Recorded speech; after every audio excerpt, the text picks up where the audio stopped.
Aldar ko'saning o'limdan qutulgani. Assalomu alaykum mening mehribonlarim.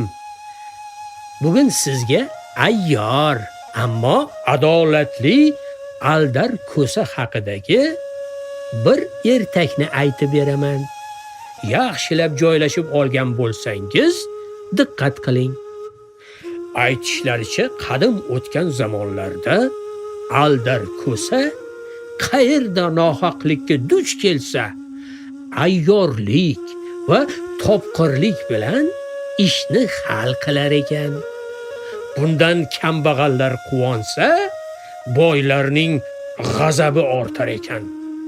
Kunlarning birida uning ayyorliklaridan bezigan xon Aldar ko'sani ushlab, uni o'limga mahkum qilishga qaror qilibdi.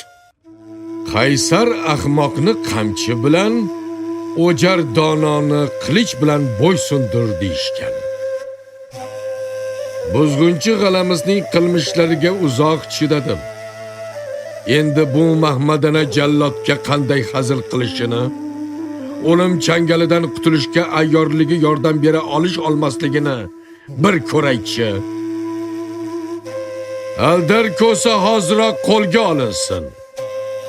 Odamlar uning qatliga yig'ilsin.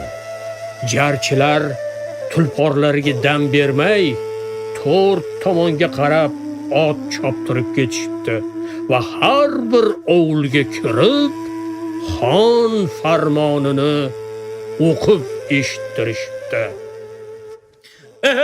Hey! Odamlar, eshitmadim demanglar. Eshitganlar jilmanglar. Hamma eshitsin. Eshitmadim demasin. Xon Aldar ko'sani qatl qilmoqchi va hammaga uning qatliga kelishni buyuradi. Bechora Aldar ko'sa bu vaqtda bo'sh o'tovda o'tirib qismatini kutar. Uni qilich va nayza bilan qurollangan 12 ta soqchi qo'riqlab turgan ekan. Ularga o'zaro gaplashmaslik, bir-biriga qaramaslik, qimirlamaslik, o'tovni diqqat bilan kuzatish va jinoyatchi o'limi oldidan biror narsa deydimi yoki yo'qmi eshitish buyurilgan edi. Makkor ko'sa esa falokatdan omon qolishning chorasini izlash bilan band edi. Qush bo'lsam, qanot qoqib, o'tov qubbasidagi teshikdan uchib ketar edim. Ko'r sichqon bo'lganimda, yer ostidan yo'l kavlab, keng dashtga chiqib ketardim. Sher bo'lsam, soqchilarga tashlanib, burdalab tashlardim. Lekin mening holatimdagi odam qanday qilib qutulib ketishi mumkin? U ma'yus tortgancha qo'lini cho'ntagiga solgan ekan, eski mis tangachani topib olibdi.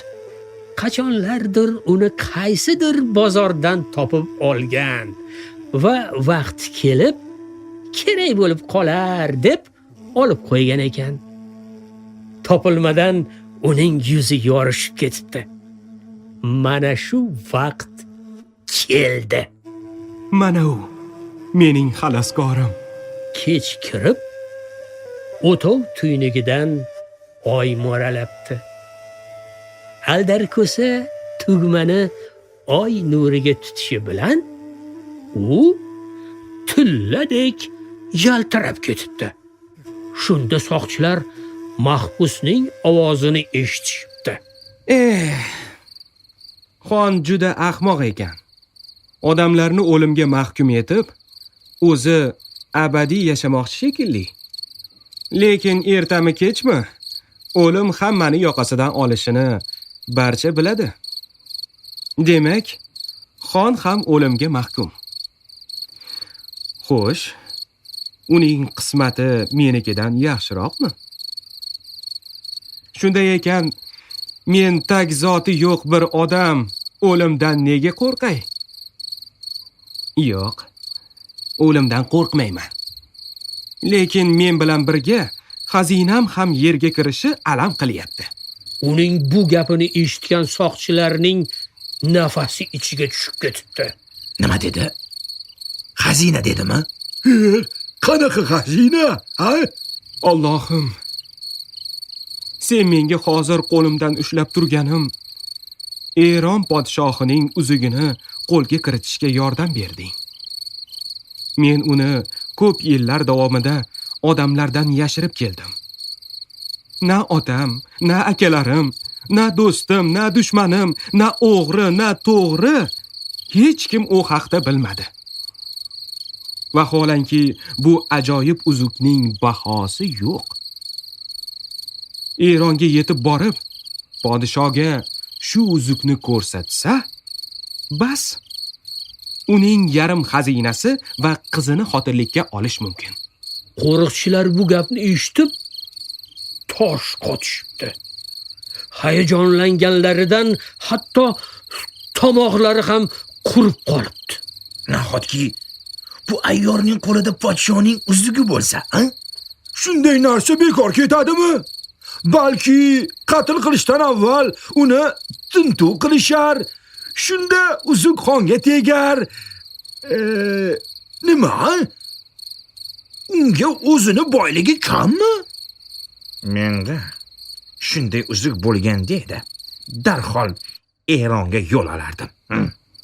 Shunda o'tov ichidan yana Aldarning ovozi eshitilibdi. Bilaman. Uzukni nima qilishni bilaman. Alloh menga yo'l ko'rsatdi. Men uni o'tov tepasidagi teshikdan dashtga otib yuboraman. Shunda u qotil xonga nasib qilmaydi. Yaxshisi, uni biror kambag'al topib olsin. U gapini tugatishi bilan o'tov ustidan nimadir uchib, yaltiragancha shuvoq butalari orasiga dumalab ketibdi. O'tov yaqinida turgan ikkita soqchi xonning buyrug'ini ham unutib, o'sha tomonga qarab chopishibdi.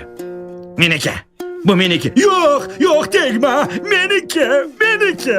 Shu zahoti qolgan soqchilar ham joylarida turib biri-biri bilan talaga ketishibdi. Nihoyat yaltiroq narsa eng kuchli soqchining qo'liga tushibdi.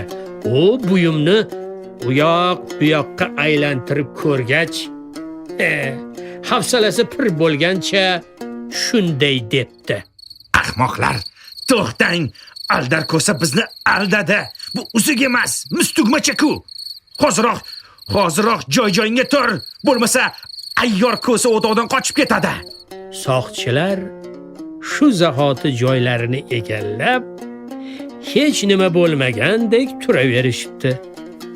Ertalab xon qarorgohi yonida juda katta olomon to'planibdi. Jinoyatchini olib keling. Xon belgi berishi bilan jallodlar mahkumning o'toviga qarab yurishdi. Ular o'tovga kiraverishdagi pardani ochib, birdan orqaga chekinibdilar. Buyuk xon, jinoyatchi o'tovda yo'q. Bu yerda faqat uning yirtiq to'ni yotibdi. Xon Aldar uni chuv tushirganiga hafsalasi pir bo'lib, qo'llarini silkitgancha namatga yiqilibdi. Shunday qilib, Aldar ko'sa yana bir bor topqirligini namoyon qilib, omon qolgan ekan. Xo'sh, sizningcha u o'tovdan qanday chiqib ketgan? Ha? Bu aqlli va topqir aldakayning yana bir siri. Siz bu haqda o'ylaganingizcha men sizlar bilan xayrlashaman. Ertaklarning sirli olamida yana g'oyibona diydorlashguncha omon bo'linglar.